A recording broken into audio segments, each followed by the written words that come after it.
नमस्ते। आज हम भारत में कोविड-19 की जो ताज़ा स्थिति है उस पर एक नज़र डाल रहे हैं। हाल की रिपोर्ट्स बता रही हैं कि एक्टिव मामले फिर से बढ़कर लगभग 4000 हो गए हैं और इसमें केरल, महाराष्ट्र, दिल्ली जैसे राज्य ज़्यादा प्रभावित दिख रहे हैं। आज 2 जून 2025 तक देखें तो पिछले 24 घंटों में करीब 200 नए मामले आए हैं और दुख की बात है कि कुछ मौतें भी दर्ज हुई हैं। हमारे पास जो जानकारी है वो स्वास्थ्य मंत्रालय के अपडेट्स से, कुछ न्यूज़ आर्टिकल्स और हेल्थ एडवाइस से आ रही है। तो चलिए इन स्रोतों को खंगालते हैं, समझने की कोशिश करते हैं कि अभी क्या चल रहा है, कौन से नए वेरिएंट्स हैं, लक्षणों में क्या बदला है और हाँ, सबसे ज़रूरी, हम सुरक्षित कैसे रह सकते हैं। ये जो मामलों में उछाल आया है ये काफी अचानक सा लगता है ना। मतलब मई के आखिर में कुछ 100 मामले थे और अब एकदम से हजारों में पहुंच गए। अकेले केरल में ही सुनने में आया है 1400 से ज्यादा एक्टिव केस हैं। इन स्रोतों में इसके पीछे क्या वजह बताई जा रही है? क्या कोई नए वेरिएंट्स का जिक्र है? हाँ, ये तेजी बिल्कुल ध्यान देने वाली है। और रिपोर्ट्स के मुताबिक इस उछाल में नए सब वेरिएंट्स की भूमिका हो सकती है। नाम है इनके LF7 और NB 1.81। अच्छा, LF7 और NB 1.8.1। जी, ये दोनों असल में ओमिक्रॉन परिवार के ही नए सदस्य हैं, मतलब उसी के उपवंशज। विश्व स्वास्थ्य संगठन WHO ने भी इन्हें फिलहाल निगरानी में रखे जाने वाले वेरिएंट्स की श्रेणी में डाला है। निगरानी में रखे जाने वाले यानी अभी खतरा बड़ा नहीं माना जा रहा। हाँ, ICMR का भी यही आकलन है कि ये वेरिएंट्स अभी तक गंभीर बीमारी मतलब सीवियर इलनेस पैदा करते नहीं दिख रहे हैं। लक्षण ज्यादातर हल्के हैं, लेकिन एक बात जरूर है, ये फैलते बहुत तेजी से हैं। जैसे सिंगापुर में हुआ था, वहां कुछ ही समय में लोकल मामलों का बड़ा हिस्सा इन्हीं वेरिएंट्स का हो गया था। अच्छा, तो इससे ये पता चलता है कि संक्रमण फैलाने की इनकी क्षमता ज्यादा है, भले ही शायद अस्पताल में भर्ती होने की नौबत उतनी ना आए। एक बात जो इन रिपोर्ट्स में वाकई ध्यान खींच रही है वो है लक्षणों का बदलना। पिछली लहरों में जैसे गंध या स्वाद का जाना एक बड़ी पहचान बन गया था, लेकिन अब सुनने में आ रहा है कि आवाज का बैठ जाना या गले में खराश होना ये ज्यादा आम हो गया है। ये तो काफी अलग है। और कौन से लक्षण हैं जो आजकल प्रमुखता से दिख रहे हैं? बिल्कुल, ये बात कई रिपोर्ट्स में सामने आई है और ये वाकई पिछली लहरों से थोड़ा अलग पैटर्न है। आवाज का बैठना या कर्कश होना, जिसे होर्सनेस कहते हैं, वो अब एक आम लक्षण माना जा रहा है।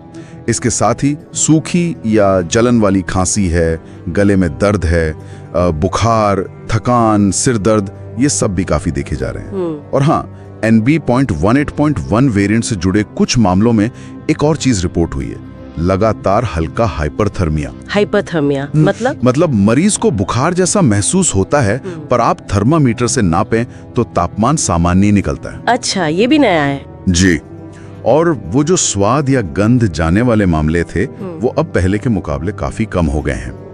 अब क्योंकि ये लक्षण फ्लू से काफी मिलते जुलते हैं, तो सलाह यही दी जा रही है कि अगर ऐसे लक्षण 3-4 दिन से ज्यादा बने रहें तो कोविड टेस्ट जरूर करवा लेना चाहिए।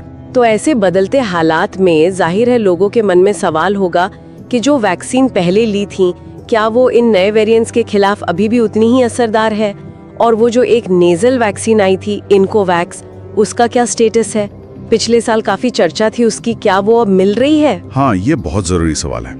देखिए, जो टीके हमने पहले लिए हैं, खासकर जो बूस्टर डोज हैं, वो गंभीर बीमारी से, अस्पताल में भर्ती होने से और दुर्भाग्यवश मृत्यु से बचाने में अभी भी काफी हद तक मदद करते हैं, इसमें कोई शक नहीं।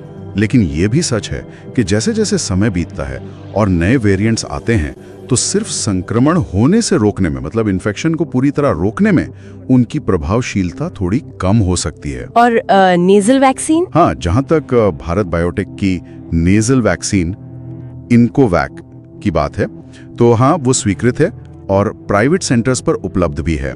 उसकी कीमत लगभग 800 रुपए के आसपास बताई गई है और सरकारी सप्लाई के लिए शायद 325 रुपए के करीब। अच्छा, तो ये उपलब्ध है। ये काम कैसे करती है? मतलब इंजेक्शन से अलग कैसे है? इसको नाक के जरिए स्प्रे की तरह दिया जाता है, इंजेक्शन नहीं है। और इसका एक संभावित फायदा ये माना जा रहा है कि ये सीधे वहीं इम्यूनिटी बनाने में मदद कर सकती है जहां से वायरस शरीर में घुसता है, यानी नाक और गले में, ऊपरी श्वसन तंत्र में।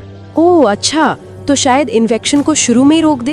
हाँ, शायद ये संभव है कि ये संक्रमण को शुरुआती स्तर पर रोकने में ज्यादा प्रभावी हो। लेकिन हाँ, बचाव के जो बुनियादी तरीके हैं वो आज भी उतने ही जरूरी हैं।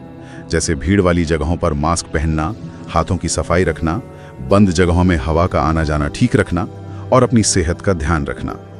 और जो लोग ज्यादा जोखिम में हैं, जैसे बुजुर्ग हैं या जिन्हें पहले से कोई गंभीर बीमारी है, उनके लिए विशेषज्ञ सालाना बूस्टर डोज की सलाह भी दे रहे हैं।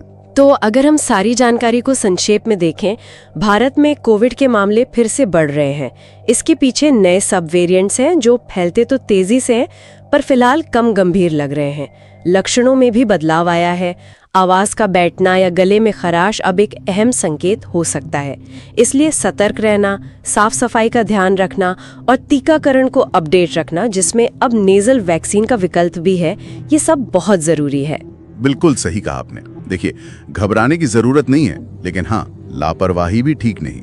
सावधानी बरतना बहुत महत्वपूर्ण है, खासकर उन लोगों के लिए जो बुजुर्ग हैं या पहले से किसी बीमारी से जूझ रहे हैं या फिर छोटे बच्चे हैं। स्वस्थ आदतें बनाए रखना और कोई भी लक्षण दिखे तो बिना देर किए डॉक्टर की सलाह लेना, यही सबसे अच्छा तरीका है। यहाँ एक विचार मन में आता है, क्या कोविड का ये जो पैटर्न हम देख रहे हैं कि वेरिएंट्स ज्यादा संक्रामक होते जा रहे हैं लेकिन शायद कम घातक, क्या ये भविष्य में इन्फ्लुएंजा या सामान्य फ्लू की तरह एक मौसमी या वार्षिक चुनौती बन जाएगा, जिसके साथ हमें बस जीना सीखना होगा और जिसके लिए हमें लगातार तैयार रहना होगा?